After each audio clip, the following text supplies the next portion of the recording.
ఇచ్చే ఒక గిఫ్ట్కి పెద్ద బెంచ్ కార్ ఇచ్చినట్టు బిల్డప్. హ్యాపీ రక్షాబంధన్ అన్నయ్య. నీకోసం ఎదురు చూస్తున్నాను రా బంగారు తల్లే. నువ్వు ఎప్పుడు హ్యాపీగా ఉండాలన్నయ్య.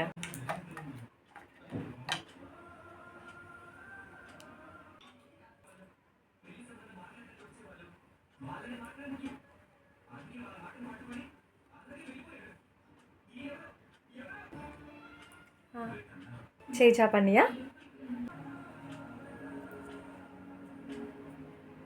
గిఫ్ట్ ఏం కొనలేదురా, ఈసారికి డబ్బులు తీసుకొని గాజులు వేయించుకో అమ్మా. అయ్యో అన్నయ్య, ఇదేమీ అవసరం లేదు. నీ మంచి మనసుతో దీవించావు కదా, అదే చాలన్నయ్య. ఈ జనరేషన్లో నీలాంటి బంగారు తల్లి ఉండవు నా అదృష్టమే. లేదన్నయ్య, నీకు చెల్లిగా పుట్టడమే నా అదృష్టం. హ్యాపీ రక్షాబంధన్ అన్నయ్య. అన్నయ్య రాఖీ గడ్డంకి వచ్చావా? రా అమ్మా. ముందు గిఫ్ట్ చూపి, తర్వాత రాఖీ. ఏంటమ్మా ముందే గిఫ్ట్ డిమాండా? లేకపోతే నెక్స్ట్ టైం అని చెప్పి పారిపోతావు కదా. సరే నీకేం కావాలి? ఐఫోన్ కావాలి. ఒరే బడ్జెట్లో చెప్పరా, మరి ఎంత కష్టం. నువ్వేమిస్తావో చెప్పు, అప్పుడు చెప్తాను నేను. ఇదిగోరా నీకోసం స్పెషల్ గిఫ్ట్ చేయించాను, దాంతోపాటు దుడ్డు కూడా తీసుకొని నీకు నచ్చింది కొనుక్కో, సరేనా? సరిపోదు.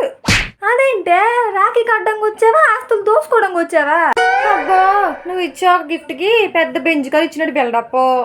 నా మీద ప్రేమతో రాలేదే, ఫీల్ అవ్వకు. ఆ గిఫ్ట్లు ఇవి, నేను జోక్ చేసానులే. పొట్టు స్వీటు చేయబట్టు. హ్యాపీ రక్షాబంధన్.